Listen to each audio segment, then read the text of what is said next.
Welcome to the online session of the course Industrial Management and Safety. This is the fourth lecture of the course, and today's topic is quantitative techniques in management. The topics we already discussed. We have seen the introduction to the project management techniques and two methods, that is critical path method and program evaluation and review technique of managing project, and we compared these two methods, and finally have done some numerical problems. Today we'll see the concept of operation research, scope, operation research inde സാധ്യതകൾ in industry, phases and processes of operation research, and the methods and linear programming, in short LP, and how to formulate the linear programming problem, and finally we will see some examples of formulating linear programming problem. Concept of operations research. Operation research എന്ന് പറയുന്നത് രണ്ട് words, ഓപ്പറേഷനും റിസർച്ചും കൂടി ചേർന്നതാണ്. Operation may be defined as some action we apply to some problems or hypothesis. ഇൻഡസ്ട്രിയിൽ അഭിമുഖീകരിക്കുന്ന ഏതെങ്കിലും problems നമ്മൾ apply ചെയ്യുന്ന ആക്ഷൻസിനെയാണ് ഓപ്പറേഷൻ എന്നതുകൊണ്ട് ഉദ്ദേശിക്കുന്നത്. അല്ല, സെക്കൻഡ് വേർഡ് റിസർച്ച്. റിസർച്ച് എന്ന് പറയുന്നത് organised process of seeking out facts. ശ്രദ്ധിക്കുക, ഇത് ഒരു ഓർഗനൈസ്ഡ് പ്രോസസ് ആണ് റിസർച്ച് എന്നതുകൊണ്ട് ഉദ്ദേശിക്കുന്നത്. ഓപ്പറേഷൻ റിസർച്ച് എന്നതുകൊണ്ട് ഉദ്ദേശിക്കുന്നത്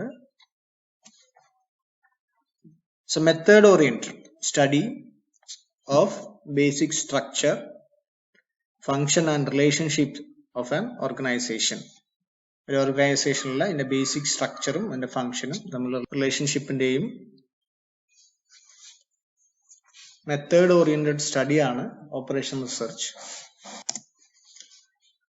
ഓപ്പറേഷൻ റിസർച്ച് എന്നത് systematic and method oriented study. എന്തിനാ സ്റ്റഡി ചെയ്യണേ? ഒരു ഓർഗനൈസേഷന്റെ basic structure, function and relationship study ചെയ്യുന്നതിനെയാണ് നമ്മൾ ഓപ്പറേഷൻ റിസർച്ച് എന്ന് പറയുന്നത്.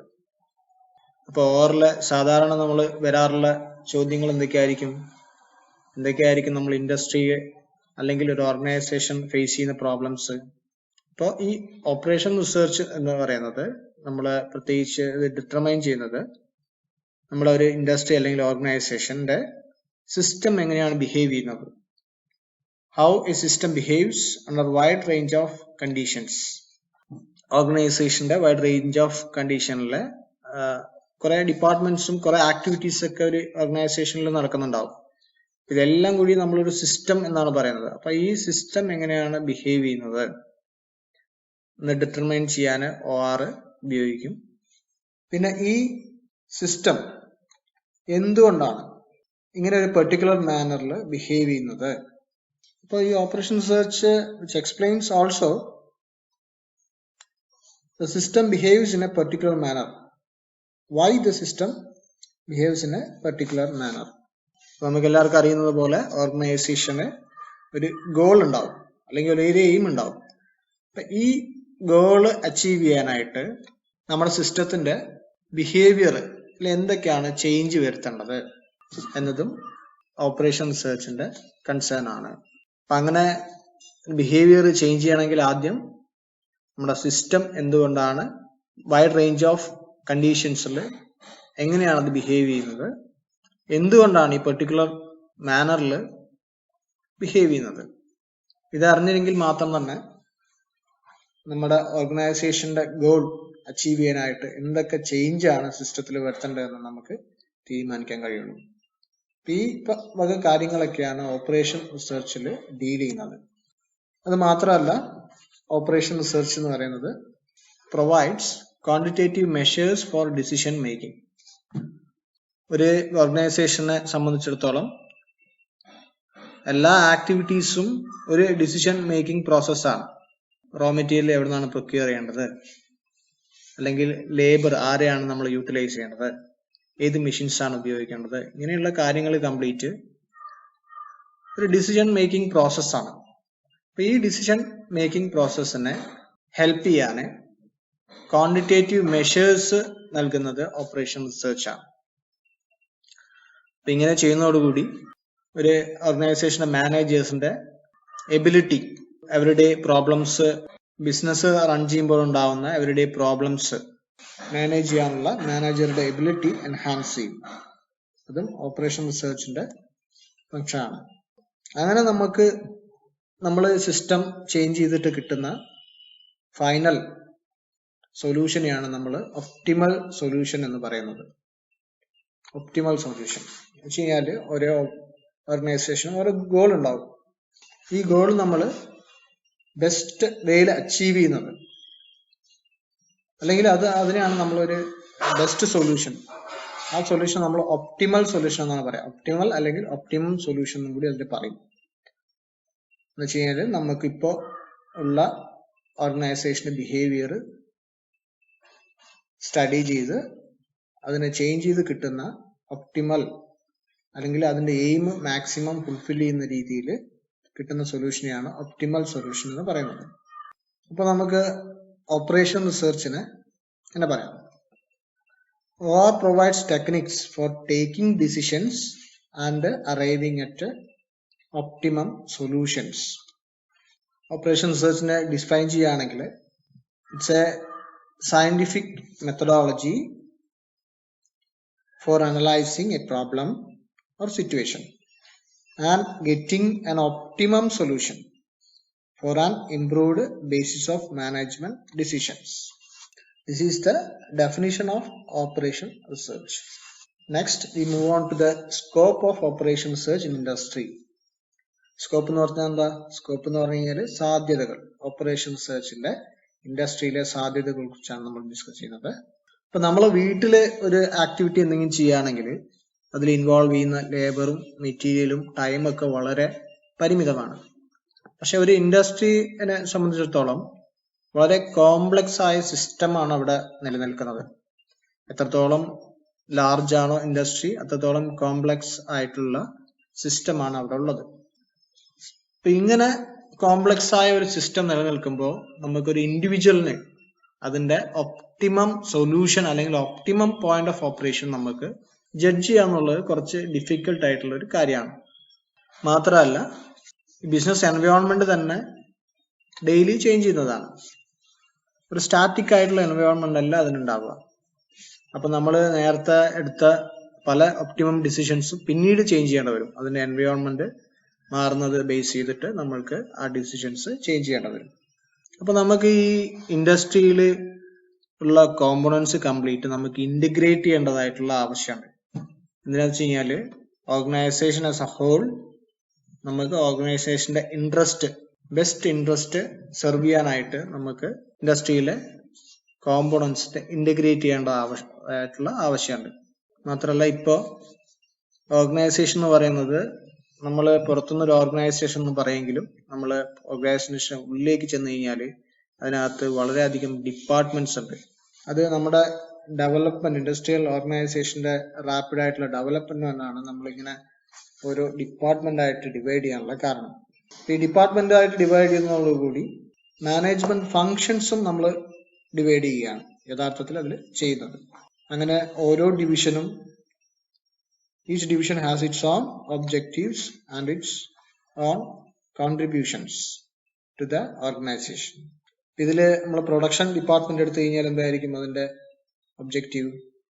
പ്രൊഡക്ഷൻ ഡിപ്പാർട്ട്മെന്റ് ഒബ്ജക്റ്റീവ് എന്ന് പറയുന്നത് minimise the cost of production but maximise output. അതിന്റെ പ്രൊഡക്ഷൻ ഇൻക്രീസ് ചെയ്യുകയും പ്രൊഡക്ഷൻ കോസ്റ്റ് മിനിമൈസ് ചെയ്യുക എന്നതാണ് പ്രൊഡക്ഷൻ ഡിപ്പാർട്ട്മെന്റിന്റെ ഫംഗ്ഷൻ. നെക്സ്റ്റ് മാർക്കറ്റിംഗ് ഡിപ്പാർട്ട്മെന്റിന്റെ ഫംഗ്ഷൻ എന്തായിരിക്കും? ഔട്ട്പുട്ട് മാക്സിമൈസ് ചെയ്യുന്നതോടൊപ്പം തന്നെ പിന്നെ പ്രൊഡക്റ്റിന്റെ കോസ്റ്റ് മിനിമൈസ് ചെയ്യുക എന്നതാണ് മാർക്കറ്റിംഗ് ഡിപ്പാർട്ട്മെന്റിന്റെ function. Finance department try to optimise capital investment. നമ്മുടെ ഓർഗനൈസേഷനിൽ അവൈലബിൾ ആയിട്ടുള്ള ക്യാപിറ്റൽ ഇൻവെസ്റ്റ്മെന്റ് ഡിസ്ട്രിബ്യൂട്ട് ചെയ്യുന്നത് ഫിനാൻസ് ഡിപ്പാർട്ട്മെന്റ് ആണ്. അത് ഒപ്റ്റിമൈസ് ചെയ്യുക എന്നുള്ളതാണ് ഫിനാൻസ് ഡിപ്പാർട്ട്മെന്റിന്റെ ഒബ്ജക്റ്റീവ്. പേഴ്സണൽ ഡിപ്പാർട്ട്മെന്റിന്റെ appoints good people at minimum cost. ഇപ്പോൾ HR ഹ്യൂമൻ റിസോഴ്സ് വരുന്നത് പേഴ്സണൽ ഡിപ്പാർട്ട്മെന്റിലാണ്. അങ്ങനെ ഓരോ ഡിപ്പാർട്ട്മെന്റുകൾക്കും വ്യത്യസ്തമായ ഒബ്ജക്റ്റീവ്സ് ഉണ്ടാവും. നമ്മൾ ഓപ്പറേഷൻ റിസർച്ച് ടെക്നിക്സ് അപ്ലൈ ചെയ്യുന്നതോടുകൂടി ഈ ഒരു പ്രോബ്ലം നമുക്ക് ഓവർകം ചെയ്യാൻ പറ്റും. അങ്ങനെ industry organisation as a whole അതിന്റെ ഇൻട്രസ്റ്റിനെ നമുക്ക് ഇന്റഗ്രേറ്റ് ചെയ്യാനായിട്ട് ഓപ്പറേഷൻ റിസർച്ച് ഉപയോഗിച്ച് കഴിയും. അല്ലെങ്കിൽ ഓപ്പറേഷൻ റിസർച്ച് ടെക്നിക്സ് നമ്മൾ അതിനു വേണ്ടിയിട്ടാണ് അപ്ലൈ ചെയ്യുന്നത്. നമുക്ക് ഈ ഓപ്പറേഷൻ റിസർച്ചിന്റെ ഫേസസ് ആൻഡ് പ്രോസസ് എന്നാണ് നോക്കാം. എന്നത് ഒരു സിസ്റ്റമാറ്റിക് അപ്രോച്ച് ആണ് and which provide a rational basis for decision making. It's a logical and systematic approach to provide a rational basis of decision making. സാധാരണ ഓപ്പറേഷൻ റിസർച്ചിലെ 6 logical and important steps are involve. പക്ഷെ ഈ എല്ലാ സ്റ്റെപ്പുകളും എല്ലാ ഓർഗനൈസേഷന്റെ ഈ ഓപ്പറേഷൻ റിസർച്ചിൽ ഉണ്ടായിക്കൊള്ളണം എന്നില്ല. നമുക്ക് ഈ സ്റ്റെപ്സ് ലോജിക്കൽ ഓർഡറിൽ അറേഞ്ച് ചെയ്ത് എന്താന്ന് ഓരോന്നായിട്ട് നോക്കാം. ഫസ്റ്റ് നമ്മൾ ഒബ്സർവ് ദ പ്രോബ്ലം എൻവയോൺമെന്റ്. ഈ ഓർഗനൈസേഷൻ ഫേസ് ചെയ്യുന്ന പ്രോബ്ലം എൻവയോൺമെന്റ് ഒബ്സർവ് ചെയ്യുക എന്നുള്ളതാണ് first step. Second step of operation research is analyse and define the problem. നമ്മൾ ഒബ്സർവ് ചെയ്തതിനു ശേഷം ഇന്നതാണ് പ്രോബ്ലം എന്ന് ഡിഫൈൻ ചെയ്തതാണ് സെക്കൻഡ് സ്റ്റെപ്പ്. ഡിഫൈൻ ചെയ്യാതെ നമുക്ക് അതിനൊരു ഒപ്റ്റിമൽ സൊല്യൂഷനിലേക്ക് എത്താൻ കഴിയില്ല. പ്രോബ്ലം ആദ്യം നമ്മൾ ഡിഫൈൻ ചെയ്യണം. ഡിഫൈൻ ചെയ്യണമെങ്കിൽ നമ്മളത് ഒബ്സർവ് ചെയ്യണം. തേർഡ് സ്റ്റെപ്പ്, ഇതിന് ഒരു മോഡൽ നമ്മൾ ഡെവലപ്പ് ചെയ്യണം. റിയൽ ലൈഫ് സിറ്റുവേഷനെ നമുക്ക് മാത്തമാറ്റിക്കൽ മോഡലായിട്ട് കൺവേർട്ട് ചെയ്യുന്നത് ഈ ഭാഗത്താണ്. ഈ മോഡലിനെ അപ്രോപ്രിയേറ്റ് ആയിട്ടുള്ള ഡാറ്റ ഇൻപുട്ട് ചൂസ് ചെയ്യുന്നത് ഫോർത്ത് സ്റ്റെപ്പ്. ഇതിന്റെ ഫിഫ്ത്ത് സ്റ്റെപ്പ് എന്ന് പറയുന്നത് ഇതിനൊരു സൊല്യൂഷൻ പ്രൊവൈഡ് ചെയ്യുക എന്നുള്ളതാണ് ഫിഫ്ത്ത് സ്റ്റെപ്പ്. ഈ സൊല്യൂഷൻ പ്രൊവൈഡ് ചെയ്യുന്നതോടുകൂടി ആ സൊല്യൂഷൻ നമ്മൾ ഇംപ്ലിമെന്റ് ചെയ്യും. ഇംപ്ലിമെന്റ് ചെയ്യുന്നതോടുകൂടി ഓർഗനൈസേഷന്റെ goal will be better achieved. അങ്ങനെ നമ്മൾ അതിനെ സ്ലൈറ്റ് ആയിട്ട് നമ്മൾ ഇംപ്രൂവ് ചെയ്തു. ഇനി ഈ പ്രോസസ്സ് കണ്ടിന്യൂസ് പ്രോസസ്സാണ്. അപ്പൊ അത് നമ്മൾ വീണ്ടും ഇങ്ങനെയുള്ള പ്രോബ്ലംസ് നമ്മൾ സ്റ്റഡി ചെയ്യും. അതിന് വേണ്ടിയിട്ടുള്ള പ്രോബ്ലം നമ്മൾ ഡിഫൈൻ ചെയ്യും. അതിനെ പറ്റിയ മോഡൽ ഡെവലപ്പ് ചെയ്യും. ഡാറ്റ ഇൻപുട്ട് സെലക്ട് ചെയ്തതിനു ശേഷം അത് നമ്മൾ ഇംപ്ലിമെന്റ് ചെയ്യും, സൊല്യൂഷൻ ഇംപ്ലിമെന്റ് ചെയ്യും. അങ്ങനെ ഗ്രാജുവലി ഓർഗനൈസേഷന്റെ ഗോള് ബെറ്റർ ആയിട്ട് അച്ചീവ് ചെയ്യുക എന്നുള്ളതാണ് ഈ ഓപ്പറേഷൻ റിസർച്ചിന്റെ ഫേസ് ലിസ്റ്റ് ഔട്ട് ചെയ്യുന്നത്. Next, methods of operation research. ഇതിലെ മെത്തേഡ്സ് ഏതൊക്കെയാണെന്ന് നോക്കാം. ഒന്ന്, ലീനിയർ പ്രോഗ്രാമിംഗ്. ലീനിയർ പ്രോഗ്രാമിംഗിൽ തന്നെ 3 മെത്തേഡ് ഉണ്ട്. Graphical method, transportation method. Transportation മെത്തേഡിൽ 2 മെത്തേഡ് ഉപയോഗിച്ച് ട്രാൻസ്പോർട്ടേഷൻ പ്രോബ്ലംസ് സോൾവ് ചെയ്യും. ഒന്ന് Vogel's approximation method, and north west corner method. Linear programming third method എന്ന് പറയുന്നത് സിംപ്ലക്സ് മെത്തേഡ് ആണ്. തേർഡ്, ഇതിൽ ഓപ്പറേഷൻ റിസർച്ചിൽ ഇൻവോൾവ് ആയിട്ടുള്ള തേർഡ് മെത്തേഡ്സ് എന്ന് പറയുന്നത് waiting line or queuing theory. Third one is game theory. Last, dynamic programming. ഈ list out ചെയ്തതൊക്കെയാണ് ഓപ്പറേഷൻ റിസർച്ചിന്റെ മെത്തേഡ്സ്. ഇതിൽ നമ്മൾ പഠിക്കാൻ പോകുന്നത് നമ്മുടെ സിലബസിലുള്ളത് ലീനിയർ പ്രോഗ്രാമിംഗിന്റെ മോഡൽ ഡെവലപ്പ് ചെയ്യുന്നതുണ്ട്. അതിന്റെ സൊല്യൂഷൻ കണ്ടുപിടിക്കാൻ ഗ്രാഫിക്കൽ മെത്തേഡ് ഉപയോഗിച്ച് സൊല്യൂഷൻ കണ്ടുപിടിക്കാനുള്ളത് പഠിക്കാനുണ്ട്. ട്രാൻസ്പോർട്ടേഷനും വെയിറ്റിംഗ് ലൈൻ ഓർ ക്യൂയിങ് തിയറിയും ഗെയിം തിയറിയൊക്കെ നമുക്ക് നമ്മുടെ സിലബസിൽ പഠിക്കാനുള്ളതാണ്. ആദ്യം ലീനിയർ പ്രോഗ്രാമിംഗ് എന്താണെന്ന് നോക്കാം. It's a mathematical technique concerned with the allocation of scarce resources. Scarce resource ne allocate ചെയ്യാനുള്ള മാത്തമാറ്റിക്കൽ ടെക്നിക്കാണ് ലീനിയർ പ്രോഗ്രാമിംഗ്. നമ്മുടെ ഓർഗനൈസേഷന്റെ ഒബ്ജക്റ്റീവിനെ ഒപ്റ്റിമൈസ് ചെയ്യുക അല്ലെങ്കിൽ മാക്സിമൈസ് ചെയ്യുക, അതിന്റെ പ്രൊസീജിയറാണ് ലീനിയർ പ്രോഗ്രാമിംഗ്. ഒപ്റ്റിമൈസ് ചെയ്യുക എന്നതുകൊണ്ട് നമ്മൾ സാധാരണ ഏതൊരു ഇൻഡസ്ട്രി അല്ലെങ്കിൽ ഓർഗനൈസേഷൻ സംബന്ധിച്ചിടത്തോളം അതിന്റെ പ്രോഫിറ്റ് മാക്സിമൈസ് ചെയ്യുക എന്നുള്ളതാണ് അതിന്റെ ഫങ്ഷൻ, അല്ലെങ്കിൽ അതിന്റെ കോസ്റ്റ് മിനിമൈസ് ചെയ്യുക എന്നുള്ളതാണ്. ഈ ഇൻഡസ്ട്രിയിൽ കുറെ അധികം ഫാക്ടേഴ്സ് ഇൻവോൾവ് ആവും. ഫോർ എക്സാമ്പിൾ ലേബേഴ്സ് ഇൻവോൾവ് ആവും, മെഷീൻ അവേഴ്സ്, മാൻ അവേഴ്സ് ഒക്കെ ഇതിനകത്ത് ഇൻവോൾവ് ആവും. മാത്രമല്ല കുറച്ച് കൺസ്ട്രെയിൻസ്, പരിമിതികൾ ഉണ്ടാവും ഇതിനകത്ത്.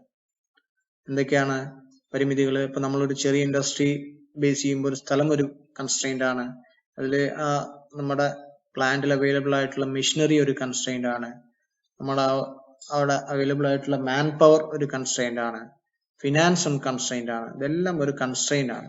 ഇപ്പൊ ലീനിയർ പ്രോഗ്രാമിംഗ് എന്ന് പറയുന്നത് ഒപ്റ്റിമൈസ് സം ഒബ്ജക്റ്റീവ് ഫങ്ഷൻ.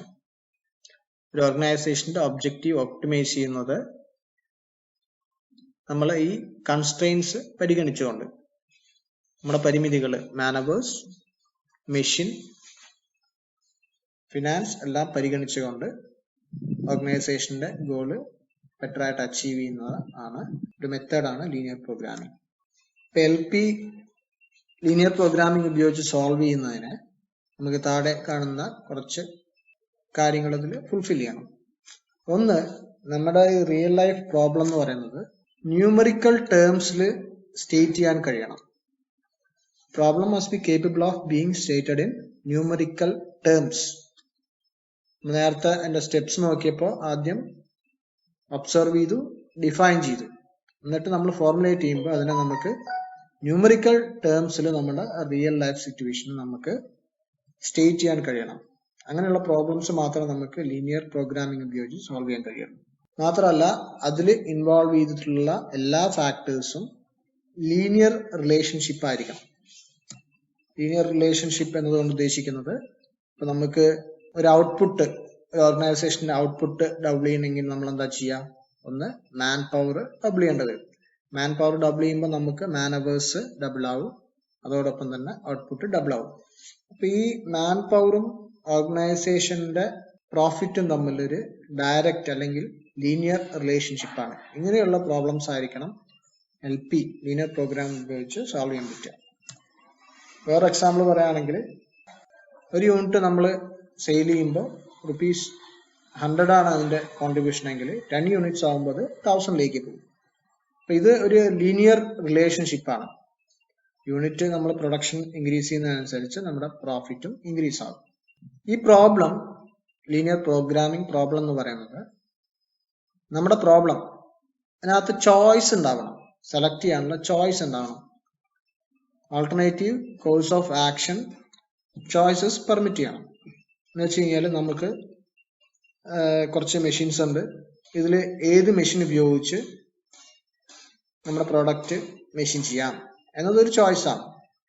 ഇപ്പൊ ഒരു സിംഗിൾ മെഷീൻ മാത്രമേ ഉള്ളൂ, ഒരു സിംഗിൾ പ്രൊഡക്റ്റ് മാത്രമേ ഉള്ളൂ, ഒരു സിംഗിൾ ലേബർ മാത്രമേ ഉള്ളൂ ഉണ്ടെങ്കിൽ അതിൽ ചെയ്തേ പറ്റുള്ളൂ. അപ്പൊ അതിന് ചോയ്സ് ഇല്ല. അപ്പൊ ഡിഫറെന്റ് പ്രോഡക്ട്സ് ചൂസ് ചെയ്യാനുള്ളതോ ഡിഫറെന്റ് മെഷീൻ ചൂസ് ചെയ്യാനുള്ളതോ മാൻ പവർ ഒക്കെ ചൂസ് ചെയ്യാനുള്ള ചോയ്സസ് ഉണ്ടാവും. The problem must permit a choice or choices between alternative course of action. Choice മാത്രമല്ല, കുറെ അധികം റെസ്ട്രിക്ഷൻസും നമ്മുടെ പ്രോബ്ലത്തിൽ ഉണ്ടാവണം.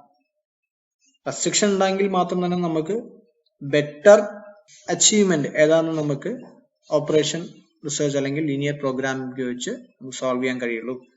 ഫോർ എക്സാമ്പിൾ, ഇപ്പോൾ നമ്മുടെ fuel contains not more than 6% ash, 2% phosphorus and 1% sulphur. ഇപ്പൊ നമ്മളെ ഒരു ഓയിൽ ഫീൽഡിൽ റിഫൈനറിന്റെ ഔട്ട്പുട്ടിൽ കിട്ടുന്ന ഫ്യൂവലിൽ മാക്സിമം അതിൽ 6% ആഷ് മാത്രമേ ഉണ്ടാവാൻ പാടുള്ളൂ, 2% ഫോസ്ഫറസും 1% സൾഫർ മാത്രമേ ഉണ്ടാവാൻ പാടുള്ളൂ. ഇതൊരു റെസ്ട്രിക്ഷൻ ആണ്, അല്ലെങ്കിൽ ഇതൊരു കൺസ്ട്രെയിന്റ് ആണ്. അപ്പൊ ഈ നമ്മള് സ്റ്റഡി ചെയ്യുന്ന പ്രോബ്ലത്തിൽ കുറെ അധികം ചോയ്സസ് ഉണ്ടാവണം, മാത്രമല്ല റെസ്ട്രിക്ഷൻസും ഉണ്ടാവണം. ലീനിയർ പാർട്ട് എന്താണെന്ന് നമ്മൾ നോക്കി. ലീനിയർ പാർട്ട് എന്ന് പറഞ്ഞു കഴിഞ്ഞാൽ അതിന്റെ ഔട്ട്പുട്ടുമായിട്ട് അതിന്റെ ഫാക്ടേഴ്സ് ലീനിയർ ആയിട്ട് ഡിപ്പെൻഡ് ചെയ്യണം. ഇനി ഇതിന്റെ ഒപ്റ്റിമം ഷെഡ്യൂൾ ഡിറൈവ് ചെയ്യുന്നതിനാണ് നമ്മൾ പ്രോഗ്രാമിംഗ് എന്നതുകൊണ്ട് ഉദ്ദേശിക്കുന്നത്. ലീനിയർ പ്രോഗ്രാമിംഗിലെ പ്രോഗ്രാമിംഗ് എന്നതുകൊണ്ട് ഉദ്ദേശിക്കുന്നത് ഒപ്റ്റിമം ഷെഡ്യൂൾ ഡിറൈവ് ചെയ്യുന്നതിനെയാണ് നമ്മൾ പ്രോഗ്രാമിംഗ് എന്നതുകൊണ്ട് ഉദ്ദേശിക്കുന്നത്. ഇത് സാധാരണ ഒരു ഐട്രേറ്റീവ് പ്രോസസ്സ് ഉപയോഗിച്ചിട്ടാണ് ക്യാരി ഔട്ട് ചെയ്യുന്നത്.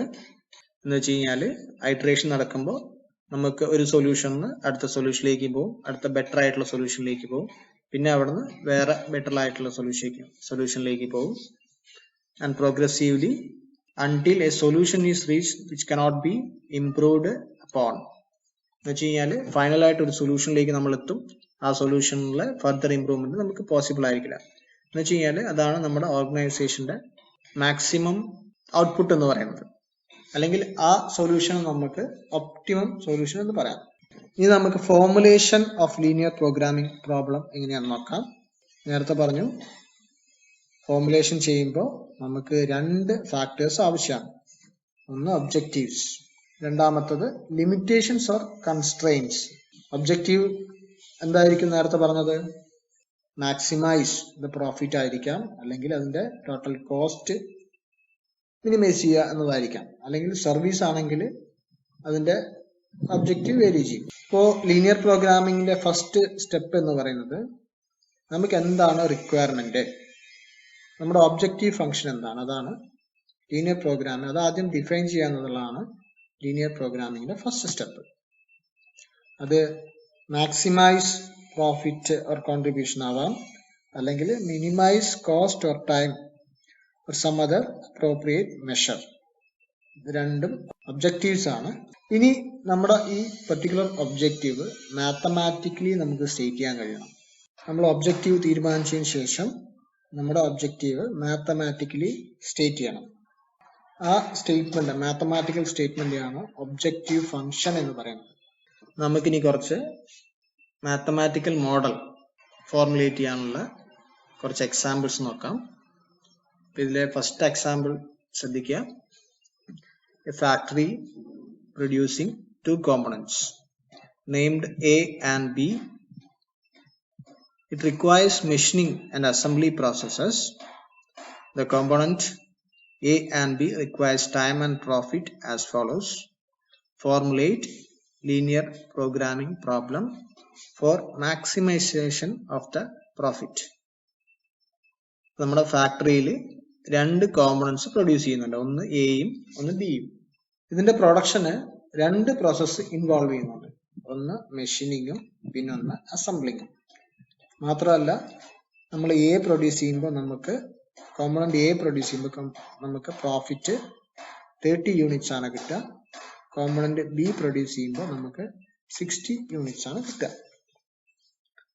ഈ കോമ്പണന്റ് എക്ക് 5 units of time machining is required. അതാണ് ഈ ടേബിൾ മീൻ ചെയ്യുന്നത്. ഇവിടെ 5 മെൻഷൻ ചെയ്തിരിക്കുന്നത്. Component A requires 5 units of machining time. Similarly component B requires 4 units of machining time. Component A also requires assembly time is 2 units. Component B requires an assembly time of 5 units. ഈ table ഉദ്ദേശിക്കുന്നത് ഇതിനകത്ത് 5, 4, 2, 5 എന്നൊക്കെ പറയുന്നത് എയും ബിയും മെഷീനിങ്ങും assembling ചെയ്യാനുള്ള ടൈമാണ്. അതിന്റെ താഴെ പ്രോഫിറ്റ് എന്ന് എഴുതിയിരിക്കുന്നത് കോമ്പണൻസ് നമ്മൾ പ്രൊഡ്യൂസ് ചെയ്യുമ്പോൾ അല്ലെങ്കിൽ സെയിൽ ചെയ്യുമ്പോൾ കിട്ടുന്ന പ്രോഫിറ്റ് ആണ്.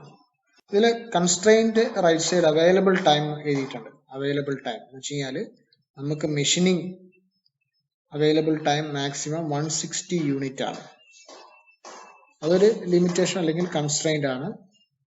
അത് ചിലപ്പോൾ നമുക്ക് മെഷീനറി വീക്ക്ലി അത്ര യൂണിറ്റ്സ് മാത്രം നമുക്ക് അവൈലബിൾ ആയിരിക്കും, അല്ലെങ്കിൽ മന്ത്ലി അവൈലബിൾ ആയിരിക്കും, അല്ലെങ്കിൽ മാൻ പവറിന്റെ ലിമിറ്റേഷൻ ആവാം. ഇതൊക്കെ മെഷീനിങ്ങിന്റെ കൺസ്ട്രെയിന്റ് ആണ്. അതുപോലെ അസംബ്ലിയിലും ഒരു കൺസ്ട്രെയിന്റ് ഉണ്ട്. മാക്സിമം അവൈലബിൾ ടൈം എന്ന് പറയുന്നത് 100 യൂണിറ്റ്സ് ആണ്. പ്രോബ്ലം നന്നായിട്ട് സ്റ്റഡി ചെയ്യുക. നമുക്ക് രണ്ട് കോമ്പണൻസ് ഉണ്ട്, A and B. Both requires machining and assembly processes, and machining and assembly timings are given in the table. Upon selling these components A and B, we get profit unit 30 and 60 units. And also we have some limitations or constraints on machining and assembling. The limitation is on basis of time. Machining maximum time allowed is available time is 160 units, and for assembling it is 100 units. So the problem is to formulate linear programming, and the objective is to maximization of the profit.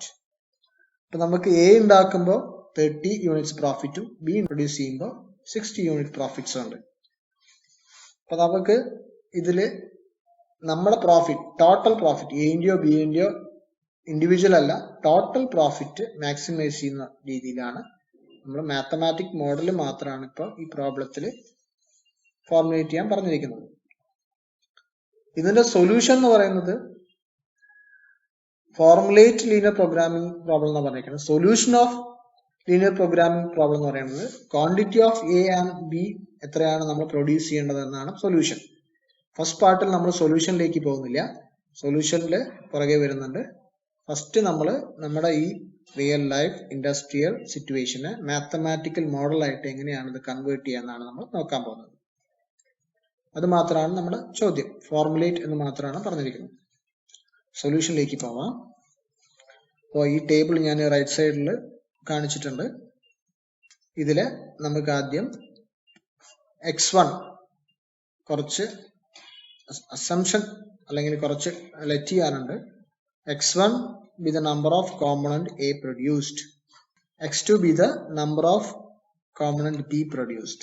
എന്ന് വെച്ച് കഴിഞ്ഞാൽ x1 number of A ആണ് നമ്മൾ produce ചെയ്യാൻ പോകുന്നത്, x2 number of B ആണ് produce ചെയ്യാൻ പോകുന്നത്.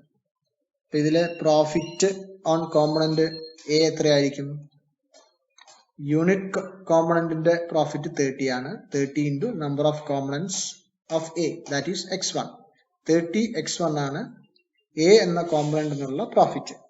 Similarly the profit from component B is 60 x2. 60 എന്ന് പറയുന്നത് കോമ്പണന്റ് ബിയുടെ പ്രോഫിറ്റ് ആണ്.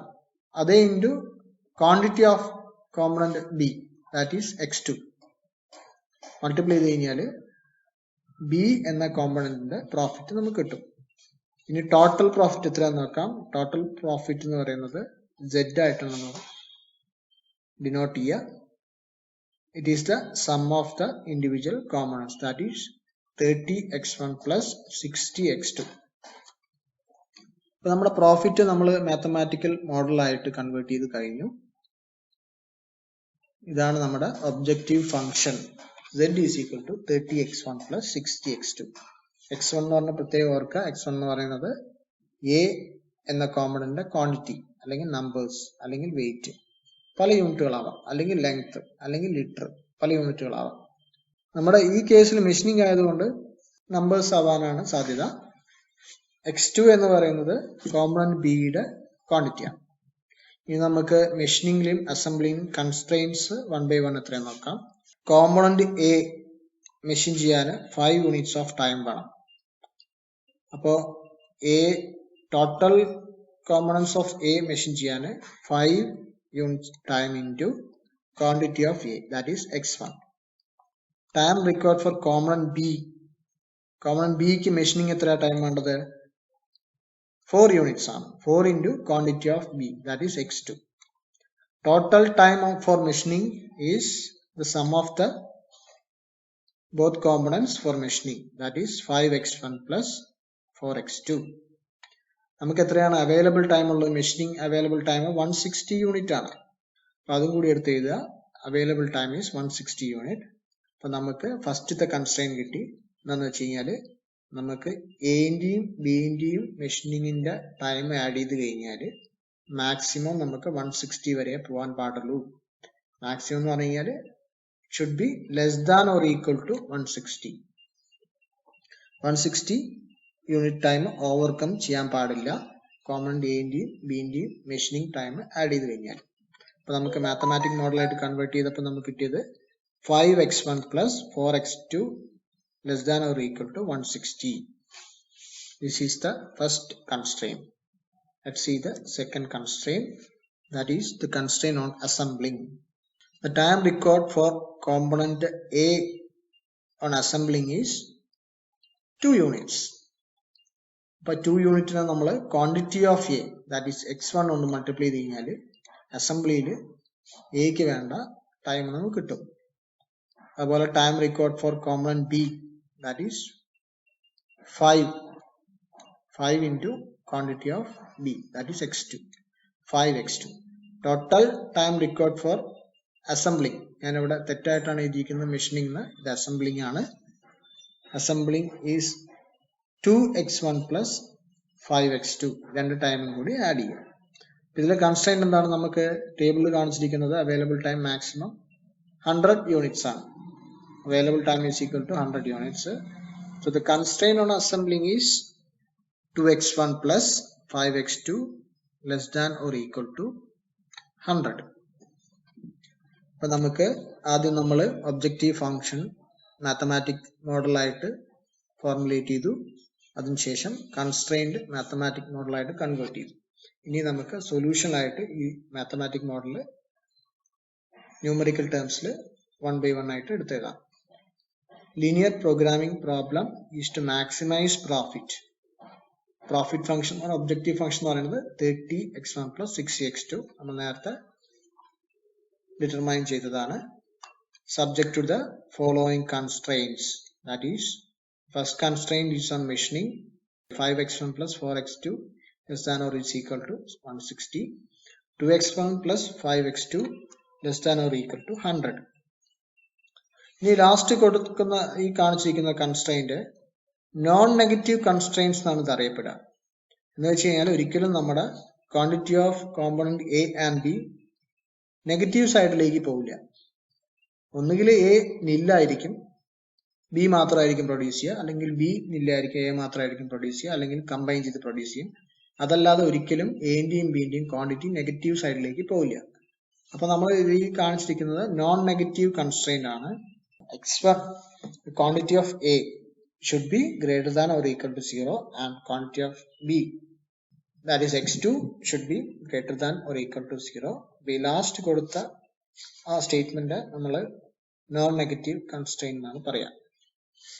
ഇപ്പൊ നമ്മുടെ പ്രോബ്ലം ഇതായിരുന്നു. ഒരു ഫാക്ടറിയിൽ 2 കോമ്പണന്റ്സ് പ്രൊഡ്യൂസ് ചെയ്യുന്നുണ്ട്. 2 കോമ്പണന്റ്സിനെയും 2 മെഷീനിങ് അല്ലെങ്കിൽ 2 ഓപ്പറേഷൻസ് റിക്വയർഡ് ആണ്. ഒന്ന് മെഷീനിങ്ങും ഒന്ന് അസംബ്ലിങ്ങും. അതിന്റെ അവൈലബിൾ ടൈം കൺസ്ട്രെയിന്റ് തന്നിട്ടുണ്ട്.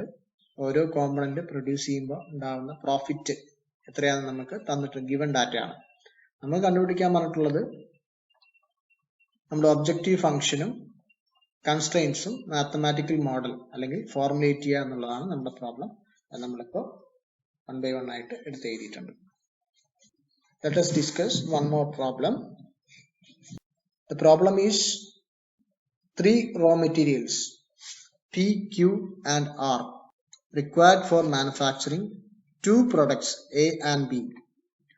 The details of raw material requirement for each product and the total availability of raw materials are given below. ഈ ടേബിളിൽ raw material ഏതൊക്കെയാണെന്ന് തന്നിട്ടുണ്ട്. പ്രൊഡക്ട്സ് ഏതൊക്കെയാണെന്ന് തന്നിട്ടുണ്ട്. എയും ബിയും എന്നതാണ് നമ്മുടെ പ്രൊഡക്റ്റ്.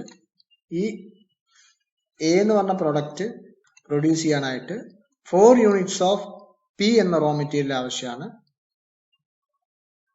2 യൂണിറ്റ്സ് ഓഫ് ക്യൂ എന്ന റോ മെറ്റീരിയൽ ആവശ്യമാണ്. 2 യൂണിറ്റ്സ് ഓഫ് ആർ എന്ന റോ മെറ്റീരിയൽ ആവശ്യമാണ്. Similarly for producing the product B we require 2 units of raw material P and 3 units of raw material Q, 4 units of raw material R. And we have some constraints. നമുക്ക് raw material അവൈലബിലിറ്റിയിൽ കുറച്ച് constraints ഉണ്ട്. നമുക്ക് total ആയിട്ട് P എന്ന raw material 25 units മാത്രമേ available ഉള്ളൂ. Q എന്ന raw material 15ഉം R എന്ന raw material 20 യൂണിറ്റ്സ് മാത്രമാണ് നമുക്ക് അവൈലബിൾ ഉള്ളൂ. ഈ 3 എണ്ണം റൈറ്റ് സൈഡ് കാണിച്ചിരിക്കുന്ന ടേബിൾ 3 എണ്ണവും കൺസ്ട്രെയിൻസ് അല്ലെങ്കിൽ ലിമിറ്റേഷൻസ് ആണ്. ഇനി നമ്മുടെ എ മാക്സിമൈസ് ചെയ്യണമെങ്കിൽ നമുക്ക് അതിന്റെ പ്രോഫിറ്റ് എത്രയാണെന്ന് അറിയണമല്ലോ. അപ്പോൾ എ എന്ന് പറഞ്ഞ പ്രൊഡക്റ്റിന്റെ പ്രോഫിറ്റ് ₹2 ആണ്. per unit. B is rupees 3 per unit. അതാണ് ഇതിന്റെ profit. Problem is to formulate a linear programming problem to maximize the profit. നമ്മുടെ objective എന്ന് പറയുന്നത് profit maximize ചെയ്യുക എന്നുള്ളതാണ്. പ്രോബ്ലം ചോദിച്ചിരിക്കുന്നത് മാത്തമാറ്റിക്കൽ മോഡൽ അല്ലെങ്കിൽ ഫോർമുലേറ്റ് ചെയ്യുക, ലീനിയർ പ്രോഗ്രാമിംഗ് ഫോർമുലേറ്റ് ചെയ്യുക എന്നുള്ളതാണ് നമ്മുടെ ക്വസ്റ്റ്യൻ. സൊല്യൂഷനിലേക്ക് പോകാം. ഇതിൽ ടേബിൾ റൈറ്റ് സൈഡ് ഡിസ്പ്ലേ ചെയ്തിട്ടുണ്ട്. നേരത്തെ ചെയ്ത പോലെ തന്നെ നമ്മൾ ആദ്യം ക്വാണ്ടിറ്റി ആദ്യം ലെറ്റ് ചെയ്യുക. പ്രൊഡക്റ്റ് എ എന്ന് പറയുന്നത് quantity of product U produce is x1 units and x2 be the units of product B. Profit from product A is equal to 2 into x1. 2 പറഞ്ഞാൽ എന്താണെന്ന് അറിയാലോ. 2 പറഞ്ഞ ക്വസ്റ്റ്യൻ തന്നിട്ടുണ്ട്. എന്റെ സിംഗിൾ യൂണിറ്റിലെ പെർ യൂണിറ്റിലെ പ്രോഫിറ്റ് എന്ന് പറയുന്നത് 2 യൂണിറ്റ് ആണ്. Into quantity of A that is x1 multiply ചെയ്ത് കഴിഞ്ഞാൽ പ്രോഫിറ്റ് ഓൺ പ്രോഡക്റ്റ് എ കിട്ടും നമുക്ക്. അതുപോലെ തന്നെ profit from product B is 3, that is the unit price of product B into quantity of product B, that is x2. So the total profit will be the sum of these profits, that is 2x1 plus 3x2. So this is the objective of the factory or industry. Next we move on to the constraints. നമ്മുടെ ക്വസ്റ്റ്യനിൽ raw മെറ്റീരിയലിന്റെ നേർക്ക് ഇവിടെ 25 units total units of raw material available എന്ന് എഴുതിയിട്ടുണ്ട്. P 25 ആണ്, Q 15 ആണ്, R 25 ആണ്. അപ്പോൾ P എന്ന റോ മെറ്റീരിയൽ നമ്മൾ A എന്ന് പറഞ്ഞ പ്രോഡക്റ്റിനും B എന്ന പ്രോഡക്റ്റിനും ഉപയോഗിക്കുന്നുണ്ട്. ഫോർ റോ മെറ്റീരിയൽ P അതിന്റെ കൺസ്ട്രെയിൻ എന്ന് വെച്ച് കഴിഞ്ഞാൽ four quantity of raw material P into the product A, number of product A. അപ്പോൾ ഇത് രണ്ട് മൾട്ടിപ്ലൈ ചെയ്ത് കഴിഞ്ഞാൽ എ എന്ന പ്രൊഡക്റ്റിന് നമ്മൾ പി എന്ന് പറഞ്ഞ റോ മെറ്റീരിയൽ എത്രയാണ് ഉപയോഗിക്കണമെന്ന് നമുക്ക് കിട്ടും. പ്ലസ് ബി എന്ന പ്രൊഡക്റ്റിന് നമ്മൾ പി എന്ന റോ മെറ്റീരിയൽ ഉപയോഗിക്കുന്നത് 2 into x2 ആണ്. അപ്പോൾ ഇത് രണ്ടും കൂടി ആഡ് ചെയ്ത് കഴിഞ്ഞാൽ നമുക്ക് മാക്സിമം 25 യൂണിറ്റ്സ് വരെ പോകാൻ പാടുള്ളൂ. അപ്പോൾ നമ്മളിവിടെ ഒരു less than or equal to simple ഉപയോഗിച്ചത് ഫോർമുലേറ്റ് ചെയ്തിട്ടുണ്ട്. That is the constraint on raw material P is 4x1 plus 2x2 should be and must be less than or equal to 25. ഞാൻ ഒന്നുകൂടി അത് പറയാം. x1 എന്ന് പറഞ്ഞു കഴിഞ്ഞാൽ ക്വാണ്ടിറ്റി ഓഫ് പ്രോഡക്റ്റ് എ ആണ്. അപ്പൊ അതിൽ ഈ 4 എന്ന് കാണിച്ചിരിക്കുന്നത് എ എന്ന് പറഞ്ഞ പ്രോഡക്റ്റ് ഉണ്ടാക്കാനായിട്ട് 4 units of raw material P ആവശ്യമാണ്. അപ്പൊ അതില് ടോട്ടൽ എ എന്ന product number of product A into unit product ഉണ്ടാക്കാനുള്ള മെറ്റീരിയൽ ഓഫ് പി അതാണ് 4x1. അതുപോലെ 2x2 എന്ന് പറയുന്നത് പ്രൊഡക്റ്റ് ബി ഉണ്ടാക്കാൻ ആവശ്യമായ പി എന്ന മെറ്റീരിയൽ. ഇത് രണ്ടും കൂടി ആഡ് ചെയ്ത് കഴിഞ്ഞാൽ നമുക്ക് മാക്സിമം 25 വരെ പോകാൻ പാടുള്ളൂ. So the mathematical model of constraint is 4x1 plus 2x2 should be less than or equal to 25. And the constraint on raw material Q is 2x1 and 3x2 should be less than or equal to 15. And the final constraint, that is the constraint on material R, that is 2x1 plus 4x2 should be less than or is equal to 20. അപ്പോൾ നമ്മൾ objective function formulate ചെയ്തു. മാത്രമല്ല ഈ raw മെറ്റീരിയലിലുള്ള കൺസ്ട്രെയിൻസും mathematical മോഡലായിട്ട് convert ചെയ്തു. ഇനി നമുക്ക് സൊല്യൂഷനായിട്ട് അതെടുത്ത് എഴുതാം. നമ്മുടെ linear programming problem LPP is to maximize profit.